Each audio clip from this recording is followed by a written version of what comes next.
Good morning and welcome to the DAC Monthly Webcast. I'm Jennifer Stafford, the Director in the Division of Assessment and Accountability Support, and we welcome you today to this September 8th edition to our DAC Webcast. Joining me today is Devin Avery and Chris Williams, consultants in the Division of Assessment and Accountability Support, as well as Jenny Larkins and Ben Riley are taking your questions. And so we will talk this morning and discuss some preparations for Quality Control Day. We are tentatively scheduled for the 22nd of September, and we want to bring especially our new district assessment coordinators, want to give them a nice overview of the Quality Control Day, what to expect, some preparations that we're putting in place and supports that will be available to each of our district assessment coordinators for that day, and provide you some directions as we approach that important task. We'll then move into calculators. Devin Avery is going to provide some reminders about the calculators and the resources that are currently available to the students of Kentucky. And then I'll be back for ACT and reminders of the upcoming fall administration. Shara Savage is involved in an office hour for ACT this morning at the same time. So she is supporting our test administrators for the ACT, and I'm bringing you just the reminders for the ACT. And as always, if you have questions, please email those during this broadcast to dacinfo@education.ky.gov, and we will get to as many of them as possible. At this point, I'll turn it over to Chris, who is going to provide us some updates about the Quality Control Day. So, Chris? Thanks, Jennifer. Well, welcome everyone, and let's begin on preparation for Quality Control Day, for our QC Day is what we call it in our office. I'm going to kind of go over some, just kind of reiterate some of the tentative timelines for fall reporting for you. Just kind of go over how we started with this process. We started with the process back in August the 11th through the 19th. We began our fall reporting for data review in SDRR. That closed at noon on the 19th for new tickets, and at that time was for individual changes. That was the focus for that particular part of fall reporting. And you looked at demographics for your students. You had spreadsheets, that you had to download off of the KD web applications login.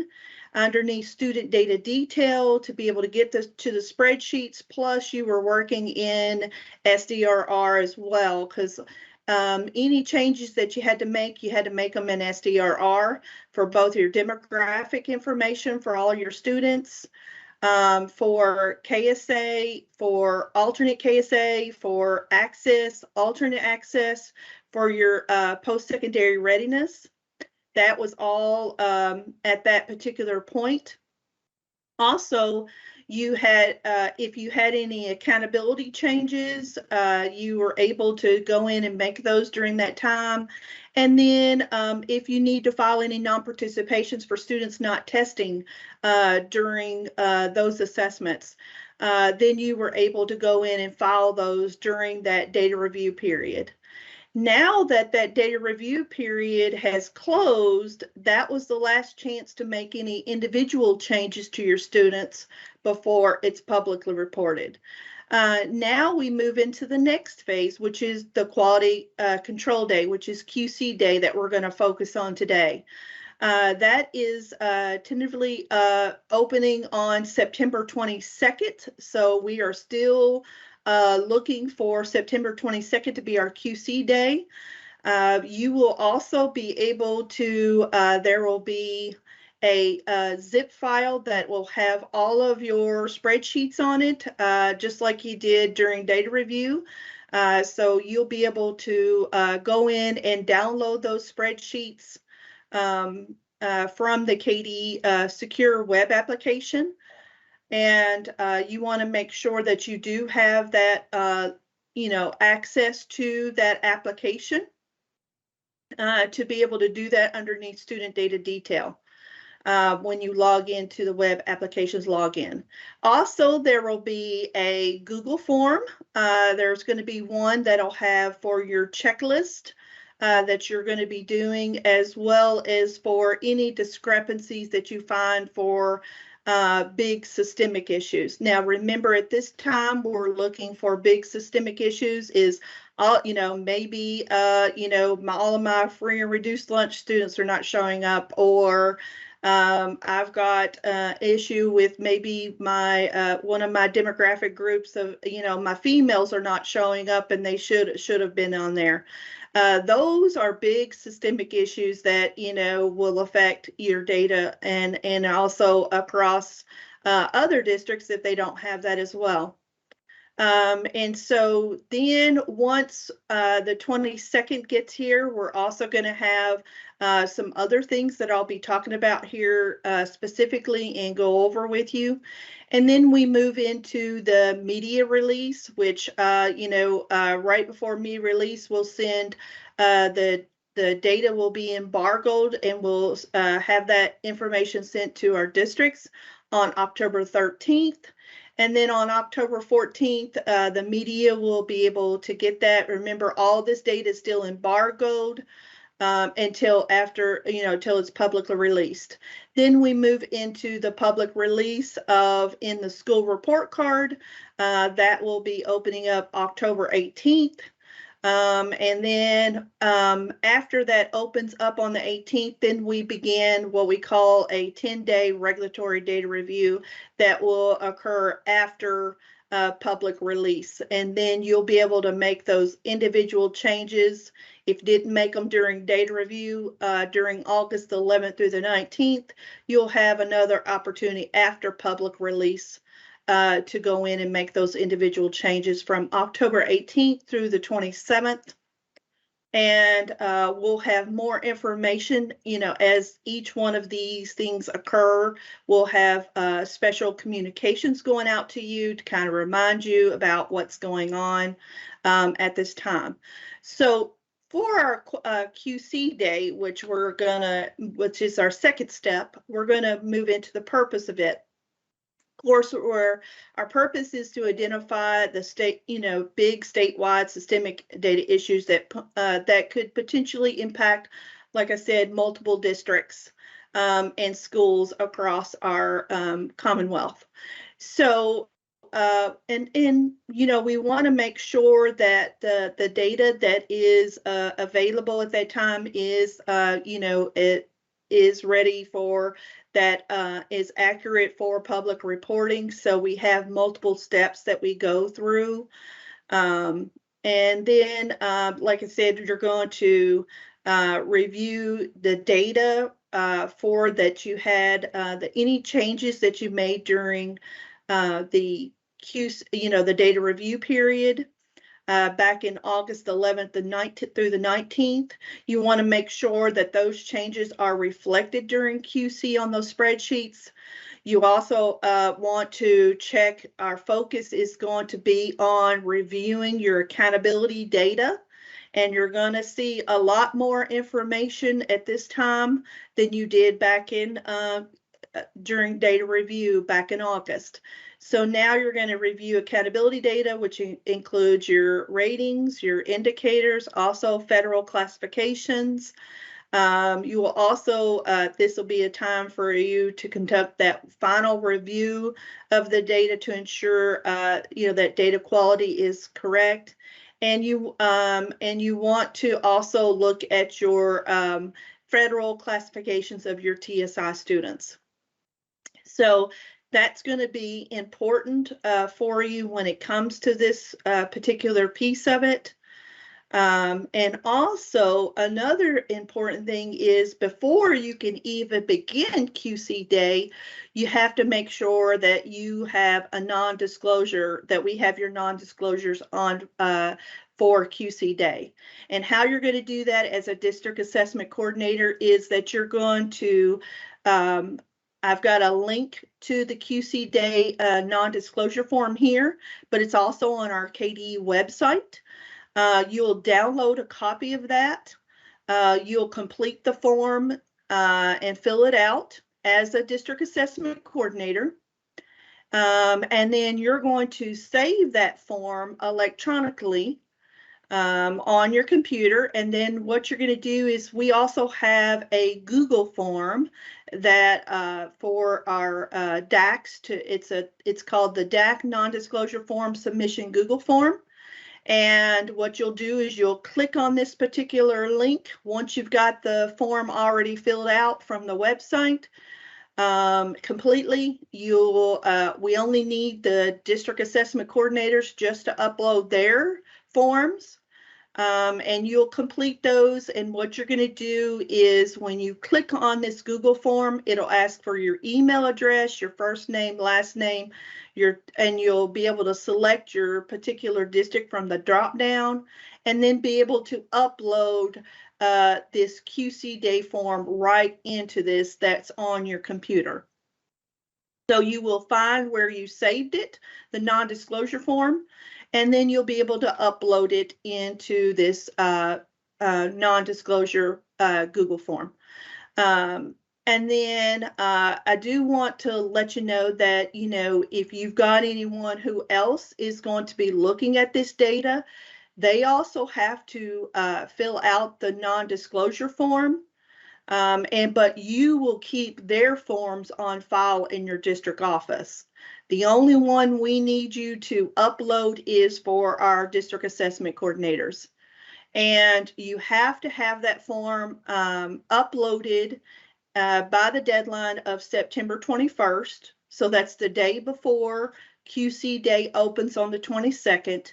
You want to make sure that that form is uploaded and that because if you don't have the form uploaded and we don't have a copy of it, you will not be able to get access to your data that's on the spreadsheets underneath student data detail. So that's an important thing. Also, when you fill out the Google form, it will also send you an email with what you've submitted. So you will get that as soon as you hit submit. It will also give you a copy of the information that you submitted. So that way it'll, for your records, that you did go in and do that. So that's an important key step. And you want to make sure you meet that deadline of September 21st to get those uploaded as a district assessment coordinator. And like I said, you're going to task to complete that day. On the 22nd, what you're going to do is you're going to have a QC checklist that'll be online that you will have steps that you will have to check off. And then it'll also have you to sign off for that particular day that you've went through all of the steps. And also it has, information of where, you're going to use those spreadsheets that you're going to download from the zip file underneath the web application login. So you want to make sure that you do have access to the web applications login. We do have some new DACs that moved in, that became DACs, after the data review. And so we just want to kind of make sure that, we kind of go over some things that you're going to need as well as everyone else. And that's going to be on the next slide. Also on that day is if you find any big systemic issues, you're going to put that on the data discrepancy report that will be online as well. Now, both of these forms are password protected, and we will be sharing in a email of, how to get to these checklists. We'll have links to these, as well as all the information about how to get to the spreadsheets as well. What the name of the file is, that'll all be in that communication that will be sent out the week of September 22nd.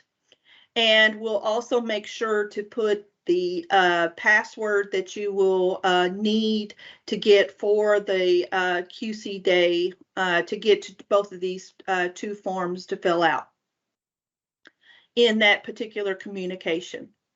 So be looking for that to come. Now, how am I going to prepare for QC day?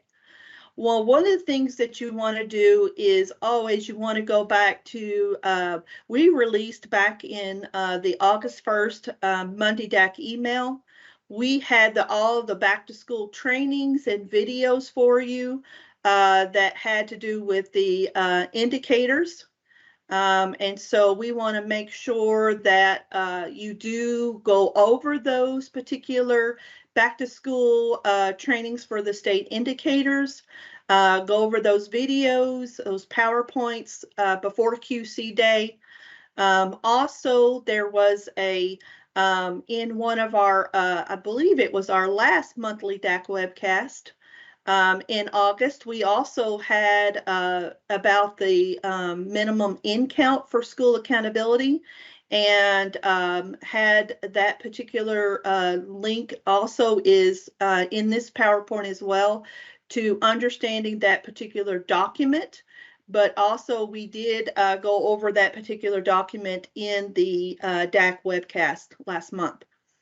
Then you also you want to go over that minimum in count, because that changed from 10 to 30, and so that is going to be an important piece that you want to look at when you get ready to look at your spreadsheets, because that's what accountability is going to be based on, that minimum in count. So you want to review that document again. Also, you want to make sure that you look at that you have submitted your non-disclosure agreements, and that you also want to go in and go into SDRR, and you're probably saying, Chris, it's closed. I know it's closed, but if you click on the closed, when you log into, it's in the same place that you're going to look at for the spreadsheets and the student data detail. You'll see another application that'll say SDRR. And so when you click on SDRR and you get into it, it'll say close, but click on that close button and you'll be able to print out your changes that you made during data review for your student listings, your change listings, your information about cohort, because remember, cohort was open during that time as data review. Also, our post-secondary readiness scores, anything that you made changes to those, you want to make sure that that's all printed out and you have those, because that's going to be important when you're looking at your data for this time to make sure it's accurate, because that'll be one of your steps. Also, another thing is access to the KDE Secure Web application. There's a link to it here. There's also resources to be able to, if you go to the SDRR page, you'll be able to see, how to get links to not only SDRR, but also to once you get into the KDE Web Secure Web application, you'll get to both student data detail once it opens on September 22nd, if you've got that non-disclosure form filled out, and also you'll be able to get into the SDR application even though it's closed, and be able to print out this information as well. And then, so those are important things that you are doing, that you want to make sure that you have access to. All of this information is going to prepare you for a wonderful and for QC day, and it'll be able to Like I said, additional resources will be available the week of September 22nd. That will also assist you well with QC Day. So Jennifer, I think I'm going to turn it over to you for the last slide. Thank you, Chris. Lots of very good information. We do want to just continue with the Quality Control Day and preparing for our public release. As Chris mentioned, there is a number of steps that we get to and we take toward reporting publicly. Many states do not take these additional steps. In Kentucky, we put great value on getting the data as close to 100% accuracy as we possibly can. And so we've put all of these quality control steps in so that the schools, district, and the state are reflected and have the most accurate reporting of our student performance. So we take these additional steps. They're not federally mandated. They're not legislatively mandated. It's a process that we've developed over time at the department in order to, again, make sure our schools are reflected as accurately as possible. So we started back in the spring, as Chris mentioned, with getting the rosters right, having the correct students on the rosters for testing. We moved into fall and had the fall data review in early August. And now we're preparing for this next step of quality control on September 22nd. Now, the data that you will receive will be different depending on the processes that we have in place and the position that we're in to provide information. In the past, what we've been able to do is turn around the assessment data from the spring very quickly and provide that during the fall data review. That was not possible this year because of the new assessment that we gave in the spring of 22, because we had to have all of those performance level standard setting. We had to bring teachers in and those content area experts that looked at student responses and determined what makes those student performance levels of novice, apprentice, proficient, and distinguished across all those content areas. And even in science, we had even though they're not new standards, we had people look at those performance levels. So generally, we're able to provide those assessment scores from our vendors during the fall data review because of the tremendous amount of work that our teachers engaged with this summer. We're providing the assessment data during the quality control day. So those pieces of data then are able to be shared with your teachers and those people that have that instructional interest in those students and their scores and how they are performing, so that they can then make instructional decisions based on that and have those performance areas as part of the data that they use to understand and the direction for the classroom or for the school or for the district. So those individual pieces of student data, again, are unlikely to change because of the performance standard setting that happened this summer. So those can be shared. Now, also on Quality Control Day, you're going to get accountability preliminary information for your school and your district. So district assessment coordinators, you will have access at this point to preliminary accountability data. What that means, as Chris said, you'll have your federal classifications, if you have any. That will be CSI, Comprehensive Support and Improvement, and TSI, Targeted Support and Improvement. So if your school's got any of those, you will see that preliminary classification this QC day.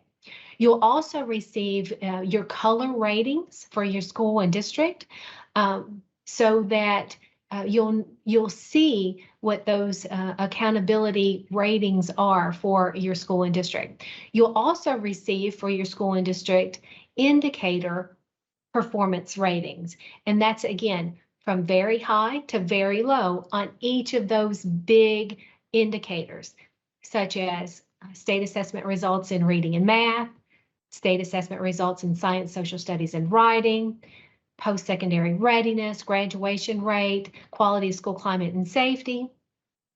Those indicators, you will see not only the descriptive words from very high to very low, but you will also receive a color that's associated with that performance level or that rating for that indicator.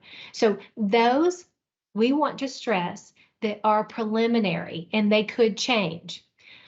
The focus, as Chris mentioned, of our quality control day is to find systemic issues. If there are systemic issues found, then those ratings could change.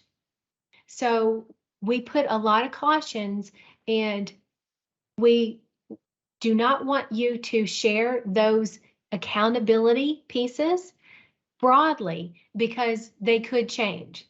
So it would be really hard to explain to a principal who got a blue rating that they are now at a green or a yellow level because of some kind of systematic issue when we get to public reporting. So as a caution, you do not want to share that accountability data beyond your leadership level, because if you do and it changes, it'll be very hard for you to explain. So put some thought into, as you go to quality control day, as to the limited number of people that you may want to share that with, and then also who's going to help you during that day to review the data. As Chris mentioned, there will be a checklist. It'll be a Google form, and in that checklist, you'll do specific things. It'll say, go to this folder and look at your accountability data and your accountability ratings. And then it'll say something like, look at your individual student demographic groups. Does that seem reasonable? Does it seem right? Because again, to be included in accountability, those demographic groups have to meet that minimum N of 30 by the school. So you'll want to check those. And there'll be, again, step-by-step processes in that checklist for you to complete those activities. If you find something that you think that, oh, this is wrong or this doesn't look right to me, then that data discrepancy form will need to be completed. And we're going to have staff that are going to be looking up and responding to those discrepancies that are found. Some may take just a few minutes to find. Others may take a couple of days. So that's the reason we have this process that we are reviewing so that we can find errors possibly in the data. Now, if you don't find anything, it may not be reflected in your school or district, but your neighboring district or another district across the state may find something. So just because you don't find an error doesn't mean that somebody else doesn't find one that could impact your school or district. So again, a lot of cautions about the number and who you share those accountability ratings with on QC Day. Again, the individual student data likely not to change and can be shared. So you want to make sure that you follow all of those student privacy guidelines around sharing your data, and you want to follow FERPA guidelines about sharing that individual student data. Accountability data, again, should be limited because it could change. And that's the reason for the process. If we find something that's good, that we find it before we go to public reporting.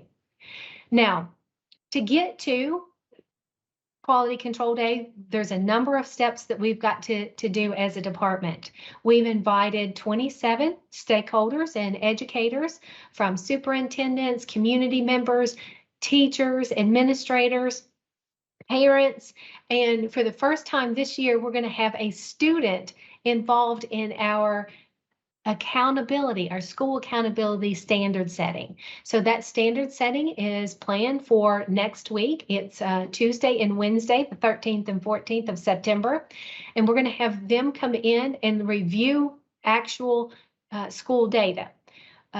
We will have people look at live data from this year, ratings, or not ratings, but their data that are combined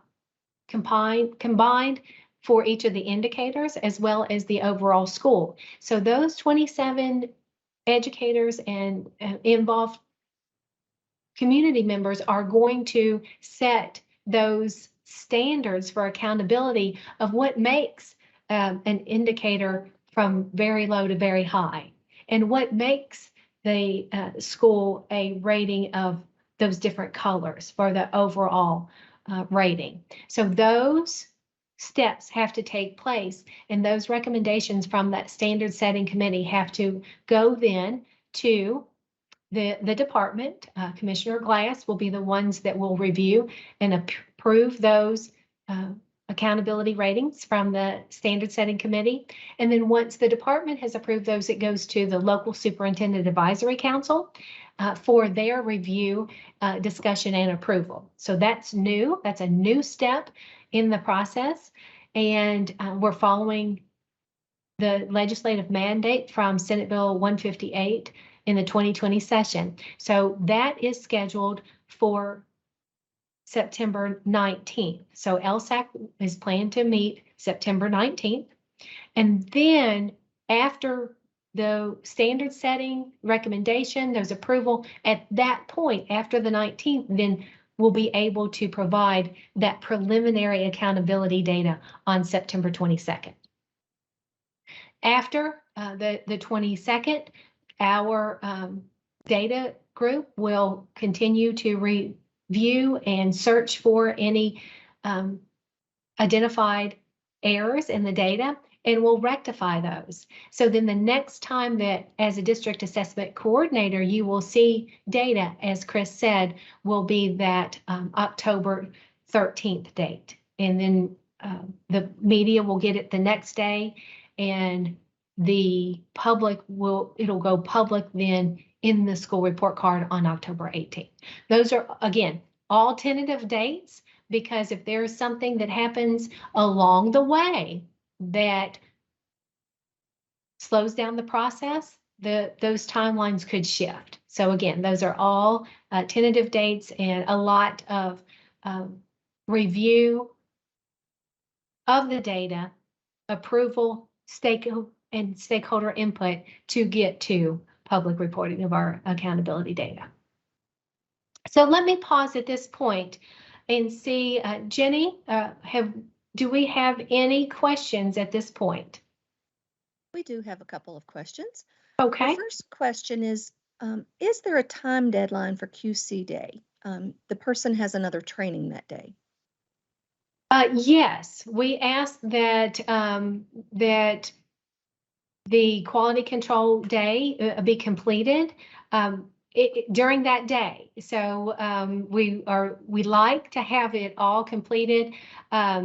I think that the latest that we would ask somebody to do that is like 4 o'clock Eastern time. So if that is a possibility that you could do both the training and the review, that would be great. If you're not able to focus and on quality control day only during that time, maybe you have a superintendent or a assistant superintendent or a very strong back that you could ask to be your replacement during that day. Again, those cautions would go into and apply to them as well. Thank you, Jennifer. And speaking of those cautions, the question is related to that. Will the will the DACs be getting any more detail on the non-disclosure form and who can see what data when? What data would be available for teachers? Who can see, what part of leadership can see the data and those kinds of, will there be more detail provided for that? Actually, there is a little bit more detail. We are preparing, and when I say we, our OAA office is preparing for trainings and information and communications around the Quality Control Day. So this is not the only time that you're going to have information about Quality Control Day. The week of Quality Control Day, that's the 19th, 20th, 21st, 22nd, that week, you will have 2 recorded trainings that will be provided for your information and preparation.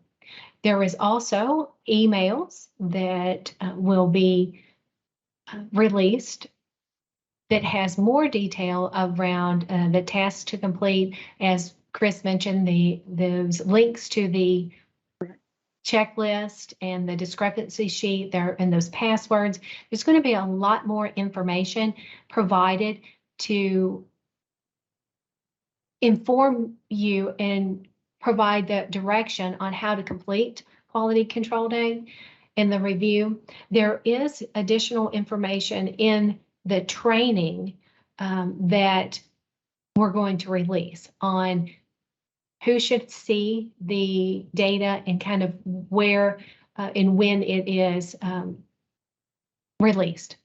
So that's a long description about to say, yes, there will be a little bit more information on the data. So Chris, do you have, would you like to provide any other comments? No, I think that's great because, like I said, it'll be in the communications and like you said, in the PowerPoints as well, to kind of discuss those particular. And like I said, there'll be more information about the folders, the name of the folders, and things like that you're gonna see underneath student data detail, as well as lots of other information. So, yeah, Jennifer, thanks. Thank you. Thank you both. At this time, there are no additional questions related to QC Day. Great, then Chris and I will turn it over to Devin and to bring us some calculator resource information.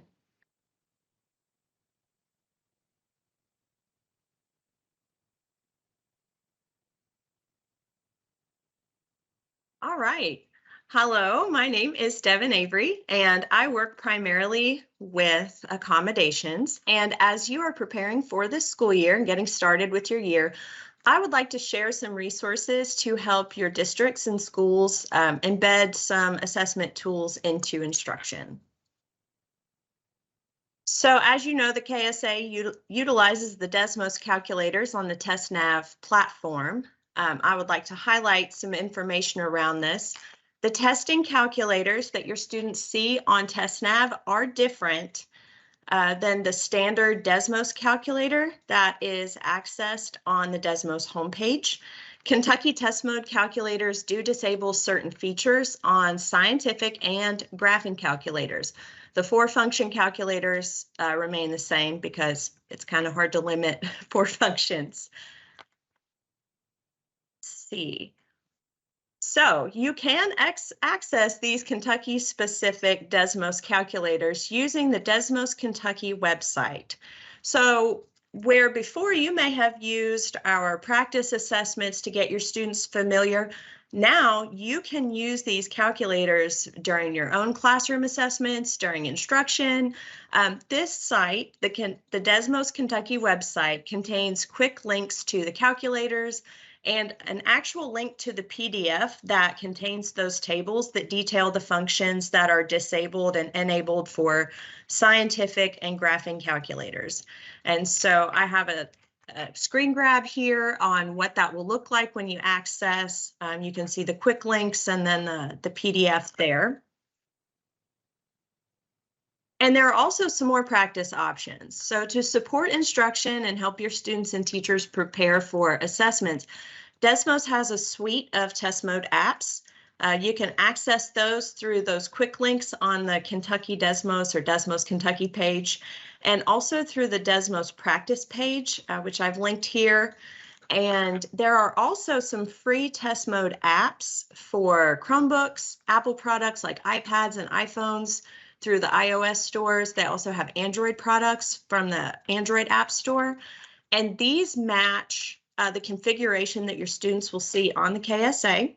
They can be used on or offline. And all of these apps have a kiosk or a self-lock feature so that you can use those in the classroom as a resource for your assessments. So you can kind of lock that calculator in so that the student cannot leave the app or switch apps until you have terminated the test mode. And so that lockdown can be kind of helpful for those of you who have utilized guided access. You can visit the Desmos test mode page for more detailed information. I've linked it here. It's desmos.com/test-mode. And also for your accommodated students, it does say in the reg that students should use a calculator regularly as their accommodation during instruction. So I felt like having access to this resource would just support that guideline and support your students. All right, now the calculator policy updates. We have revised and updated the calculator policy to reflect a shift to online testing. There are some new additions to calculators in the prohibited list, including the TI Explorer series, TI 10, TI 15, TI 30, TI 73. Those have been added because these are often used with our special education students. They are phenomenal teaching tools in instruction, but however, they have some features and functions that cannot be turned off, and those would provide an advantage over other students during assessment. So these calculators they round numbers, or they convert fractions, or they have different features that a student who is using that calculator in TestNav would not have access to.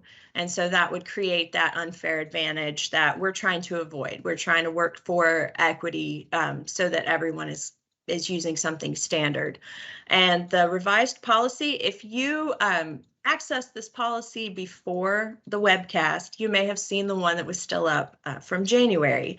That has been updated, so you can go to our assessment and accountability resources page and you can review that policy. If you have any questions about it, you can email DAC info. You can email me directly, devin.avery@education.ky.gov, and I'll be happy to discuss it with you further or answer any questions. But our hope with updating it was to provide some more clear guidelines so that when you were looking at the calculators that your students are using in instruction, that you might have more clear guidelines on would this calculator be acceptable as well during the KSA assessment or during state assessments. All right. And that was all I had for the calculator resources. Please, again, if you have any questions, please feel free to email DAC info or email me directly. Jenny, do we have anything in on those? We do have one question. I believe you answered this, but just in case the nuance is a little different here. Okay. Our questioner has downloaded a copy of the calculator policy, and it's dated January 4th, 2022. Is that the latest policy? Right. That was our policy from our spring administration. There is now an updated one. It has in the footer, it says September of 2022.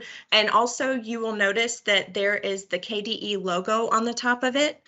So if the policy that you're looking at does not have the 3 children logo, then it's the old one. And that is actually now, if you refresh your screen or look at that again, the new one is available for download now.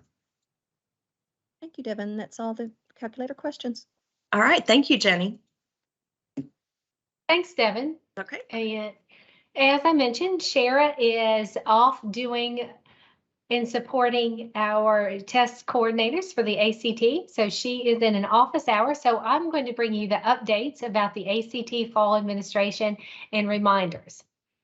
Let's start out by reminding everyone that beginning this year in 2022, the department and for all state administration of the ACT is now online. So we've had some test coordinators that have proceeded to change the students from online to a paper administration.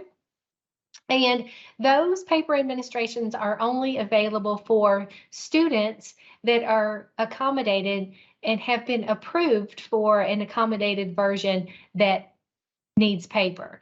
So again, just want to remind our district assessment coordinators that all ACT testing for our regular students are online.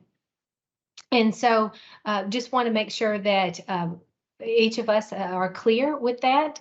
Now, we do want to make sure that it's understood that there is a shift in policy at ACT to touch screens. So the touch screen technology is available for ACT testing this fall.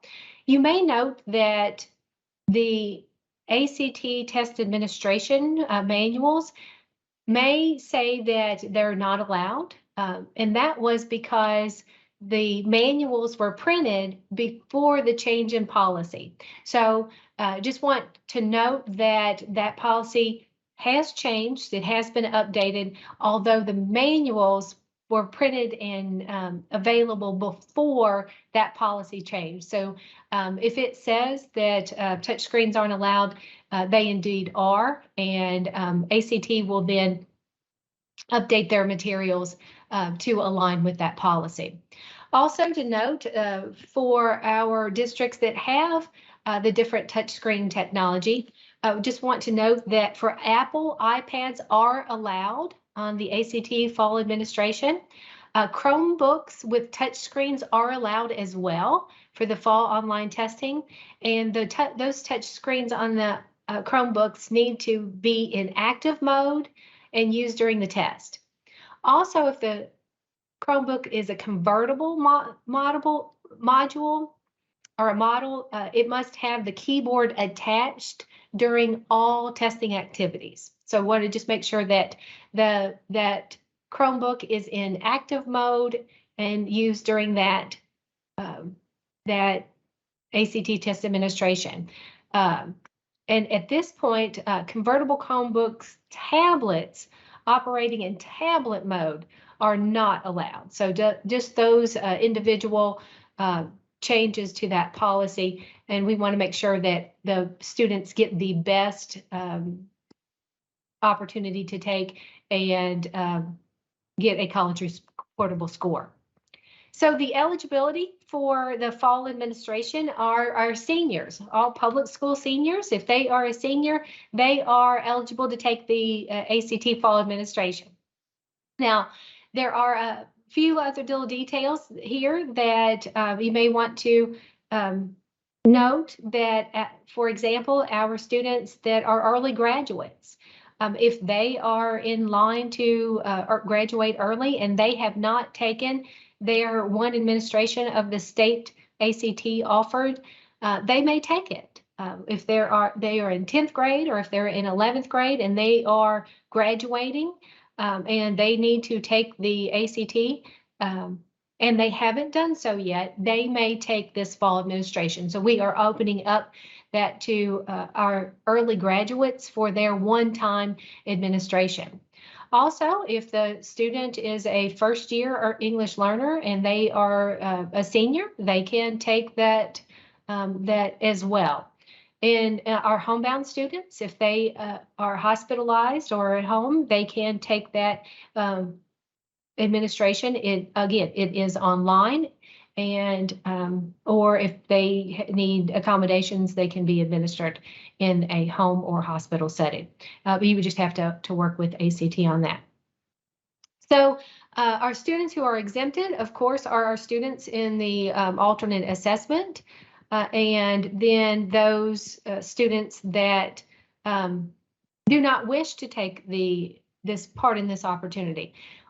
It's our expectation that schools offer this opportunity to our seniors, but they don't have to take part in it. So it's their choice. It's an optional opportunity for them to increase their scores.